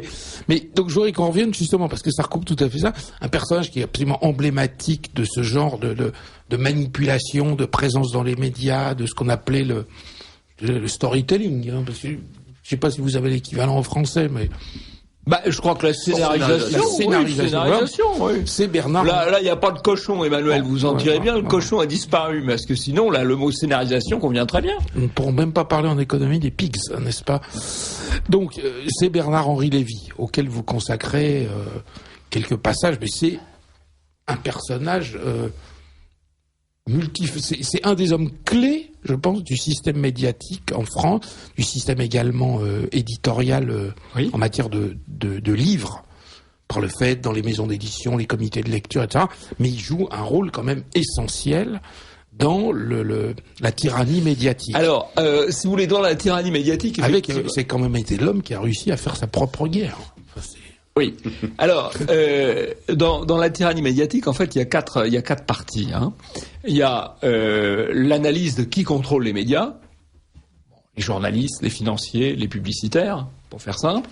Il y a comment ils contrôlent l'opinion, à travers quelles techniques, la désinformation, la déformation des faits, l'occultation, la novlangue, et j'en passe. Et puis, il y a la manière dont la tyrannie médiatique s'exerce dans des domaines différents, c'est-à-dire impose sa loi au monde politique, au monde judiciaire, à l'Église aussi d'un certain point de vue, et au monde intellectuel. Car aujourd'hui, les vrais intellectuels, les vrais penseurs, et je trouve qu'il y a beaucoup de bons livres qui paraissent, mais dont on ne parle pas dans les médias de l'oligarchie, qui sont occultés. A contrario, dans les médias de l'oligarchie, il y a un certain nombre de personnalités emblématiques, incontournables, du mensonge et de l'idéologie politiquement correcte qu'on retrouve absolument partout et tout le temps. Il y en a deux qui sont particulièrement présents. Il y a Bernard-Henri Lévy et Jacques Attali. C'est-à-dire que au fond, c'est un peu comme en matière monétaire, la mauvaise monnaie chasse la bonne, et là, les faux penseurs chassent les vrais intellectuels. Les vrais intellectuels ont été quasiment chassés des médias de l'oligarchie, et il reste les faux penseurs qui sont des penseurs médiatique dont Bernard-Henri Lévy est évidemment le plus emblématique. Bernard-Henri Lévy, dont je rappelle, on l'appelle dans le livre BHB. BHLB, Bernard-Henri Lévy Botul, puisqu'il a cité de manière très sérieuse le philosophe Botul, qui est tout simplement... Pour son ouvrage sur Kant. Son ouvrage sur Kant, oui, et la sexualité de Kant, qui est une pure invention... D'un journaliste du Canard enchaîné. D'un journaliste du Canard enchaîné, eh bien il l'a cité comme étant sérieux. Ça ne l'a absolument pas atteint. C'est-à-dire qu'il aurait dû... Il est toujours éditorialiste du Point, en dernière page. Absolument. Journal théoriquement conservateur, alors que lui se proclame un homme, mais qui publie donc La règle du jeu, son journal, qui a une époque son père qui était extrêmement riche et qui a vendu ensuite ses entreprises à Monsieur Pinault, lui avait payé un quotidien qui a duré pendant 17 jours. On s'en a oublié au début des années 70. Ce personnage qui qui a une influence, qui était administrateur de Libération, qui est devenu administrateur du Monde, qui est administrateur d'Arte. Oui, absolument. Qui a dû même être président du comité éditorial d'Arte, etc. Et personnage, d'ailleurs, aujourd'hui, on peut rappeler, je l'indique juste dans le numéro là de Fait et Document qui est sorti ou qui va sortir, que Bernard-Henri Lévy, et ça il n'a pas fait d'éditorial dessus, qui à l'origine quand même s'il a été manipulé principalement du déclenchement de l'intervention de la France contre la Libye, n'a pas pu accompagner Nicolas Sarkozy en Libye pour le premier anniversaire de la libération, parce que les élus salafistes ont expliqué qu'il était hors de question qu'un juif puisse se retrouver en Libye après cette grande révolution. Libéré, en quelque sorte. J'ai été extrêmement surpris. Ça a été repris, pas dans la grande presse, mais en particulier dans la presse communautaire juive. J'ai trouvé tout extrêmement étonnant que M. Bernard-Henri Lévy, qui continue à prétendre que ces révolutions apportaient la liberté, etc., n'y ait pas consacré son article du Point de cette semaine. C'est sans doute par modestie, Emmanuel. Je vous propose cette explication. Si vous me permettez, je voudrais revenir une seconde sur un mot que vous avez dit tout à l'heure, quand on parlait du Nouvel Observateur et et que vous avez dit financé par les sanibroyeurs. Et vous qui êtes un très bon connaisseur de ce métier, je voudrais quand même, pour un certain nombre d'auditeurs, revenir sur une des histoires fausses qui est racontée à longueur de journée, à commencer par Laurent Geoffrin, qui est de dire le propriétaire Claude Perdriel est un homme passionné qui gagne de l'argent dans l'industrie et le met au service de ses idées dans la presse, indépendamment des qualités de Claude Perdriel. Je parle là des chiffres et des faits. Les chiffres et les faits, c'est que le pôle presse et le groupe Nouvel Observateur a dégagé 20 millions d'euros environ de bénéfices. Je dis environ parce que le chiffre est un peu inférieur, mais évidemment j'ai le chiffre précis. 20 millions d'euros de bénéfices sur les 20 dernières années en cumulé. Donc on n'est pas en train de parler d'un soi-disant mécène de je ne sais pas quoi. Par contre, le même groupe qui emploie 1200 personnes et qui fait plusieurs centaines de millions d'euros de chiffre d'affaires a un tout petit pôle service qui lui fait toutes les parts du groupe, qui fait 4 millions de chiffre d'affaires, et dans lequel vous avez des avions Falcon, et dans lequel vous avez des bateaux de plaisance au Luxembourg. Et ça, c'est ce qui fait plus de pertes que tout le pôle presse pendant des années. Et on nous dit, ah non, c'est la presse, il défend ses idées. Non seulement les pertes, c'est les avions Falcon et c'est les bateaux de plaisance, mais accessoirement, ce sont les mêmes qui signaient les pétitions « Taxez-nous » aux côtés de Madame de Bettencourt, Taxez-nous. Je ne sais pas si Monsieur Cahuzac avait aussi signé la pétition « Taxez-nous ». Ils se prennent tous pour Bill Gates, sauf qu'ils ne sont pas en train de partager la moitié de leur fortune avec le reste de l'humanité, ils sont en train de le mettre en Suisse ou au Luxembourg. Donc la comparaison s'arrête là. Il est hallucinant de voir que ces informations ne sortent jamais. Je passe, vous parlez des sanibroyeurs, il y a eu un investissement sur une usine en Chine. Ça serait intéressant aussi de discuter de ces sujets-là, mais je ne veux pas être plus long. En tout cas, ce qu'il faut retenir, c'est que la presse et le Nouvel Observateur a gagné et gagne beaucoup d'argent, même si en ce moment il y a des pertes comme beaucoup de journaux, pour des raisons qui, à mon avis, ne dépendent pas que de la conjoncture, comme on essaie de nous le faire croire, mais aussi parce que ces journaux sont actuellement mal gérés et n'ont rien compris et ont très mal géré le virage de l'Internet. Plus d'autres problèmes, notamment liés aux subventions, dont on reparlera peut-être s'il nous reste du temps.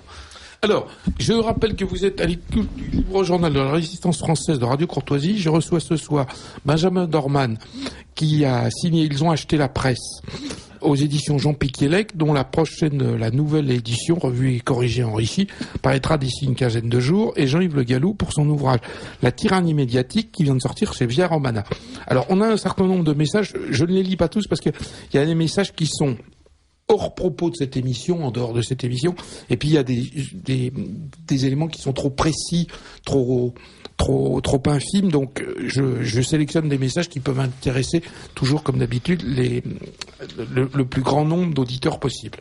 Alors on a eu toute une série de messages effectivement sur les récentes manifestations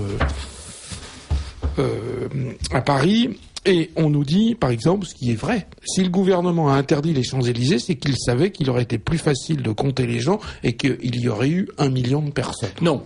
Non, oui, il a interdit les Champs-Élysées en raison du symbole. Le symbole des Champs-Élysées, c'est 1 million de personnes annoncé lors de la grande manifestation de 1968.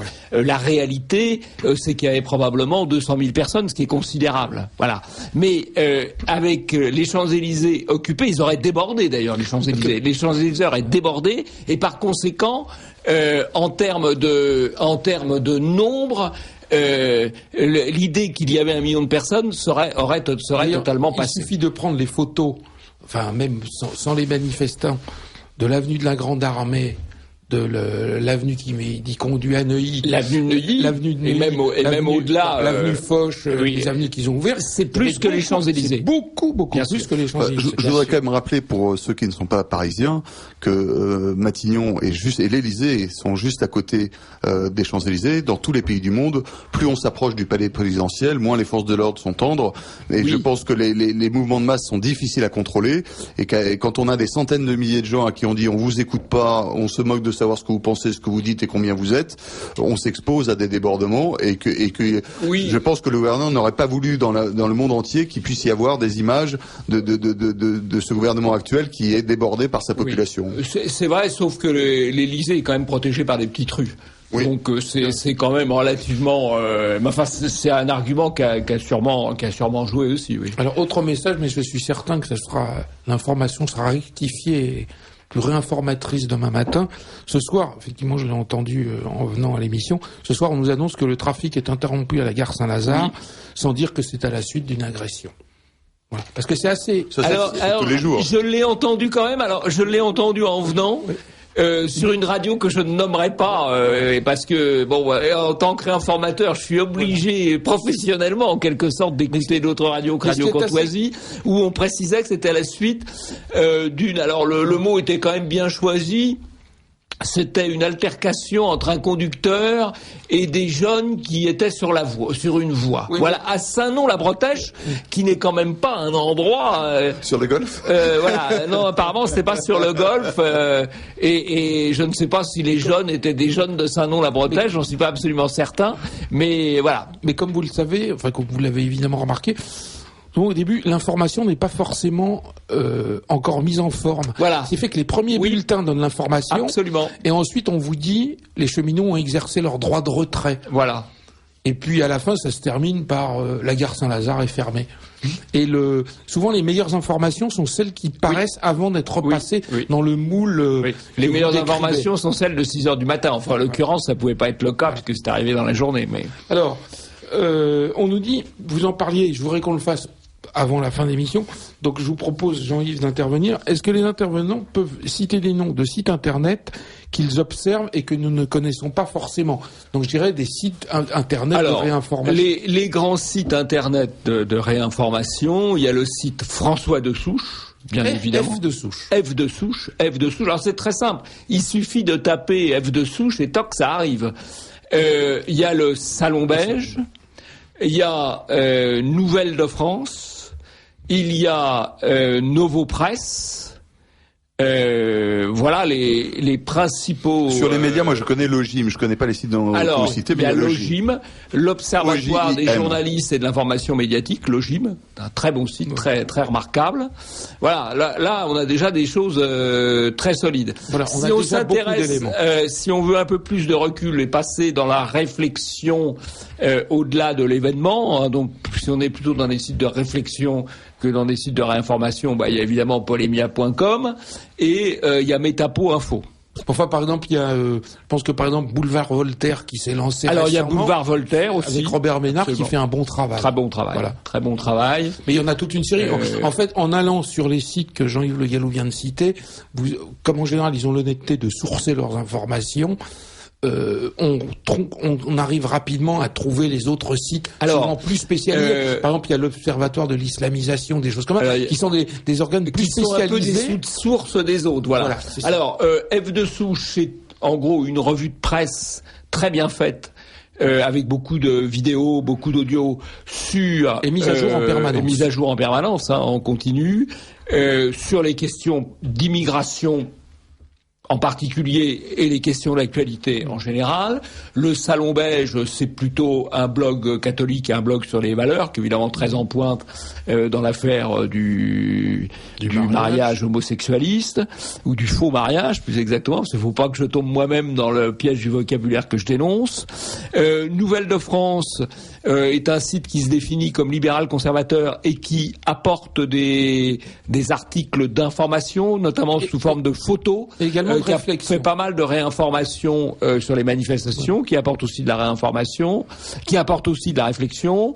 Boulevard Voltaire, c'est un site de réaction à chaud à l'actualité, très très vif, très très vivant. Voilà ce qu'on peut dire. Il y a de quoi s'informer aujourd'hui, il y a de quoi se réinformer, il y a de quoi réfléchir. On n'a absolument plus besoin des médias classiques aujourd'hui. Les médias de l'oligarchie aujourd'hui ils sont utiles ils sont utiles à écouter quand on veut les critiquer. Sinon on peut tout à fait s'en passer si on veut approcher la réalité. Comme ça sont très bien rendus compte un certain nombre de spécialistes des droites extrêmes, etc. Voilà. Ce qu'on appelle la réacosphère est extrêmement efficace et avec de très nombreux sites de qualité sur Internet. Et il y a vraiment une pénétration, avec des gens souvent indépendants, mais qui couvrent tous les domaines, qui couvrent le domaine des médias, de la culture, du cinéma, du sport, de l'écologie, de l'information politique, de l'information économique. On peut dire par exemple qu'en matière économique, il y a toute une série de sites de très grande qualité sur les questions. Il y a le site Fortune Dessous. Oui, mais il y en a. Il y a le site de Jovanovic. Oui, mais il y a le site de Delamarche, il y a le site de. Il y a Économie Matin qui est pas mal aussi. Il y a pas mal de sites. Les crises, il y a 3 sites, je peux pas je les ai pas par cœur. Moi, j'ai à peu près 200 sites qui sont rentrés sur une seule page sur lequel je vais quand je cherche des informations. Par exemple, il y a 2 sites qui sont spécialisés uniquement sur l'information à propos de la Commission européenne à Bruxelles. Il y a toute une série de domaines. Vous avez par exemple on pourrait dire par exemple si on veut être informé sur tout ce qui se passe sur les milieux nationalistes en Europe, il y a le site de Lionel Ballan qui est tout à fait exceptionnel et ce qui est tout à fait dommage, c'est que Lionel Ballan que j'ai reçu pour une biographie de Jörg Haider, a appelé son site Lionel Ballan. Alors qu'il aurait choisi un autre nom, il y aurait beaucoup plus de visiteurs. Mais il y a toutes sortes de très très grandes qualités. Je pense des styles un peu décalés comme Heiler Kurstyle, ce genre de choses, où il y a des très très bonnes choses qui se font. Où il y avait d'autres sites maintenant où on ne peut plus en parler. Parce qu'ils ont disparu ou parce qu'ils ont changé d'orientation. Mais quand on cherche, on peut trouver les bons sites durs. Les bons sites durs, je pense à De Souche ou au Salon Belge, qui sont quand même des phares de la réinfosphère, qui sont des sites qui existent depuis 7-8 ans, quoi. Donc qui sont installés dans la durée avec des équipes et un professionnalisme croissant. Composé de bénévoles. C'est là où on voit bien qu'on peut arriver à des systèmes intéressants, coopératifs, réellement participatifs. Participatifs, je crois que c'est le bon expression. Alors, justement, Benjamin Norman, on n'a pas parlé des trucs. Est-ce que vous pouvez nous donner des informations, justement, sur la manière dont sont financés les sites, pourrait-on dire, plus ou moins officiels, informatifs sur Internet? C'est-à-dire que je pense le Figaro.fr, le Point.fr, le Nouvel Obs, Marianne 2, Mediapart, etc. En réalité, une très grande partie de ces sites a été financée par les contribuables. Oui, alors il y a 2 types de sites, comme vous le savez. Il y a ce qu'on appelle les pure players, pour prendre leur formule, c'est-à-dire ceux qui ont uniquement un site internet et qui n'ont pas de version papier, et ceux qui couplent, qui ont à la fois la version papier et la version internet. Ceux qui ont la version internet, vous trouverez des tas de chiffres dans mon livre. C'est l'essentiel des développements a été financé par des subventions, par des aides, du monde à d'autres. Quand on fait une application sur le téléphone mobile, on obtient des aides, des développements. Si toutes les professions faisaient financer leur développement et leur créativité par les contribuables, l'économie irait encore bien plus mal qu'elle ne va actuellement. Sur les sites payants, vous entendez aujourd'hui à longueur de journée Edoui Plenel dire nous ne vivons que de nos abonnés, nous ne vivons que de vos abonnés. C'est complètement faux. On ne vit que de ses abonnés quand c'est la seule recette. À partir du moment où, l'astuce, c'est que Mediapart a en effet arrêté d'avoir recours aux subventions directes il y a quelques années. Après en avoir touché, ils ont pris la décision, comme signe d'indépendance, d'arrêter de recevoir des subventions directes. ce qui est à mon avis une bonne chose, et ils militent avec leur syndicat qui s'appelle le SPIL, qui regroupe l'ensemble des sites en ligne payants, ils militent pour la suppression de toutes ces subventions directes. Accessoirement, en économie, c'est une bonne stratégie. Une fois qu'on pense avoir fait sa place, on demande à ce que les subventions soient coupées pour les petits copains de façon à être sûr qu'il n'y ait pas de nouveaux arrivants. Donc c'est pas bête. Mais le fond du problème n'est pas là. Le fond du problème est que il y a l'élément majeur de la subvention aujourd'hui à la presse, ça n'est pas la carte de presse, ça n'est pas l'avantage de telle petite chose, le portage, etc. Même si on a redoublé d'imagination, y compris Nicolas Sarkozy qui a inventé des articles citoyens en faveur de la presse. Enfin, on était en pleine Révolution française lors des États généraux où les articles citoyens permettaient encore des déductions fiscales. Le principal avantage, il est au niveau de la TVA. La TVA monte pour toutes les professions en France. La TVA monte partout, sauf la presse. Et alors la presse Internet, on est au summum, alors que le taux légal est à 19,6. On continue, à commencer par de Pinel, milite activement pour qu'elle passe à 2,1. C'est-à-dire avoir juste une TVA quasiment divisée par 10, pendant que toutes les professions augmentent, et applique ce taux de manière absolument discutable. Les bénéfices qui sont soi-disant affichés, quand on me dit mais Mediapart fait des bénéfices, Mediapart pour moi ne fait pas de bénéfices. Mediapart a changé sa méthode comptable. Mediapart ne provisionne plus l'écart de TVA qui devrait être provisionné et ne facture pas la TVA qui est le taux légal. Tout ça est extrêmement discutable.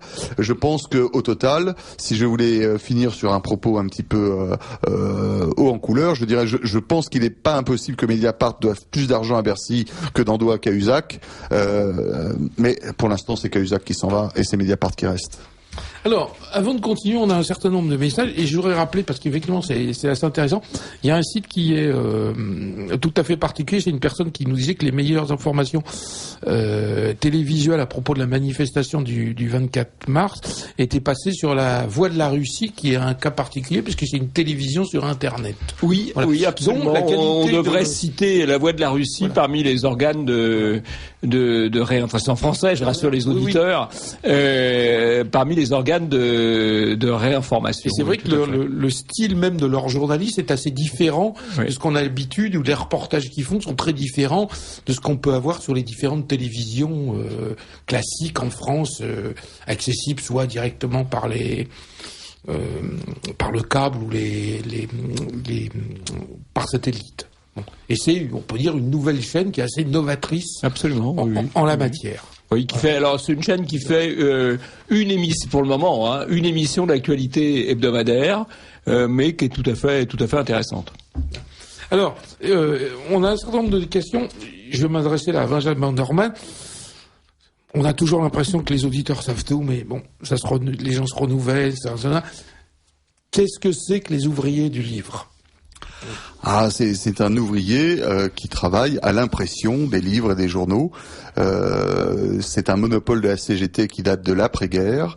De 1944. De 1944, donc de l'après-guerre. Et donc, ce sont les gens qui ont le statut d'ouvrier de CGT du livre qui pouvaient imprimer les livres ou les journaux. Et donc, notamment, par exemple, les imprimeries du Monde ne pouvaient pas recruter quelqu'un. C'est le syndicat qui s'occupe de gérer les arrivées, les départs des effectifs pour l'impression des journaux, qui explique cette situation unique en Europe où chaque jour on se demande si le journal sera en kiosque, s'ils ont bien voulu laisser le camion partir, ne pas le brûler, ne pas le vider. Je connais pas d'autres pays où la liberté d'expression soit à ce point menacée. C'est un peu le même système que le monopole d'embauche des dockers. Oui. Bon. Et la seule personne, bon, maintenant c'est un petit peu différent parce que les techniques d'impression ont changé, etc. Ce qui fait que je dirais que la presse parisienne classique étant soumise au diktat de la CGT, donc communiste, pour être très clair, la CGT du livre, que c'est moins le cas maintenant dans l'édition et en province, etc. Mais un personnage qui avait essayé d'en sortir et qui, on peut dire, l'a payé de sa vie, c'est Amaury, le patron du Parisien. À l'époque, il s'appelait le Parisien Libéré, et qui avait décidé d'avoir ses propres imprimeries avec des gens de la CFDT, de Force ouvrière, etc. Et pendant des années, il y a eu une guérilla urbaine qui a été conduite. Les usines étaient attaquées, les camions étaient incendiés, et il y a même eu une personne qui a été tuée, qui était le rédacteur. C'était un homonyme, mais il voulait tuer le rédacteur en chef du Parisien. J'ai oublié. Qui est pourtant quelqu'un qu'on a reçu à cette antenne. Bon, et ils s'étaient trompés. Ils ont tué une personne qui avait le même nom, et il y a évidemment aucune enquête n'a jamais abouti. Mais c'était. Et il faut quand même rappeler que depuis le début de cette année 2013, afin de faire pression dans le cadre des négociations avec Prestalis, qui est le circuit de distribution des journaux, plusieurs quotidiens, voire tous les quotidiens français, ne sont pas parus depuis janvier, ne sont pas parus 7 fois. Il faut savoir que dans ce moment-là, les journaux sont imprimés, ils ne sont pas distribués, donc ça fait une charge énorme pour les journaux eux-mêmes. Oh, oui, vous alors, pas nous faire pleurer, Emmanuel. Alors, il y a aussi une chose intéressante, et c'est aussi une partie de l'objet de mon livre, c'est que pendant des années, on ne pouvait pas toucher à ça, et on disait notamment, il y a des propriétaires de journaux de presse qui sont des affreux patrons de droite, et donc il faut surtout protéger les ouvriers, parce que ça serait très méchant d'empêcher ça. Donc, à l'époque, si je prends l'exemple du journal Le Monde qu'on venait de prendre, quand c'était à la main, qu'évidemment, il n'était pas question de toucher aux effectifs. Après, le journal a été vendu donc à 3 personnes, dont au moins 2 ouvertement affichés de gauche, qui sont Mathieu Pigasse et Pierre Berger. Et donc là, ils ont procédé à ce qu'on appelle le nettoyage en termes de management, de gestion des effectifs. Il reste 80 personnes sur les 260 personnes qui avaient aux imprimeries du livre. C'est l'avantage quand on est un patron de gauche, c'est qu'on peut licencier qui on veut. On n'a pas les mêmes reproches. Au contraire, on dit ah mais non, ça c'est différent, c'est un acte de saine gestion. Alors qu'à droite, c'est vraiment du capitalisme sauvage et inadmissible où il faut défendre les acquis des travailleurs. C'est un peu la même chose qui vient de se passer avec le mensuel homosexuel têtu, Pierre Berger, ayant versé au pot pendant des années, l'a revendu pour l'euro symbolique à sans doute l'homme le plus secret, le meilleur ami de François Hollande, qui est Jean-Jacques Augier, qui était son mandataire financier, auquel j'ai consacré un grand portrait, et qui a commencé par décider de licencier les 2/3 de la rédaction. 40%, vous êtes sévère. 40%. Oui, mais il y a le site internet en plus, fait qu'ils sont grève. Alors, chers amis, je vous remercie d'avoir participer à cette émission. Donc, amis auditeurs du Libre Journal de la Résistance française, je recevais ce soir Benjamin Dorman pour Ils ont acheté la presse, dont la nouvelle édition va sortir aux éditions Jean Picollet d'ici une quinzaine de jours, et Jean-Yves Le Gallou pour son ouvrage La tyrannie médiatique, qui vient de sortir chez Via Romana, et Jean-Yves Le Gallou signera cet ouvrage à Librairie Facta, 4 rue Clichy, Paris 9e, juste à côté de l'église de la Trinité, samedi 6 avril de 14h30 à 18h. On se retrouve après la coupure technique.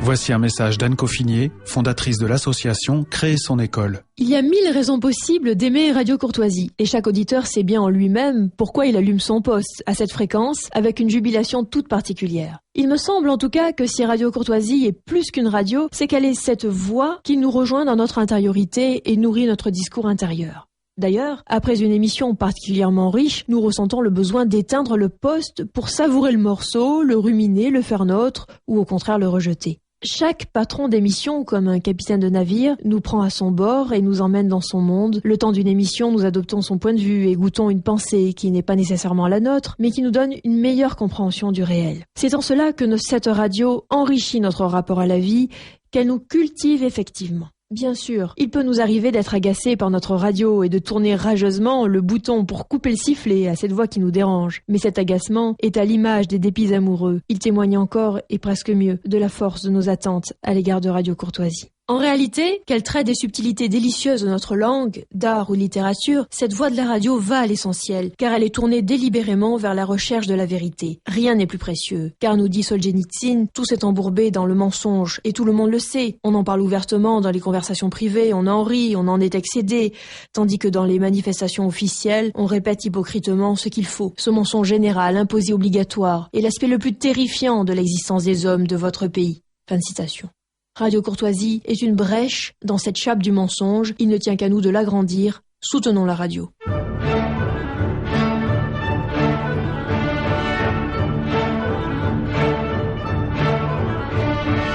C'était un message d'Anne Coffinier, fondatrice de l'association Créer son école. Soutenez Radio Courtoisie, adhérez à notre association. Envoyez votre chèque à Radio Courtoisie, 61 boulevard Murat, 75 016 Paris ou rendez-vous sur radiocourtoisie.net. Vous écoutez Radio Courtoisie,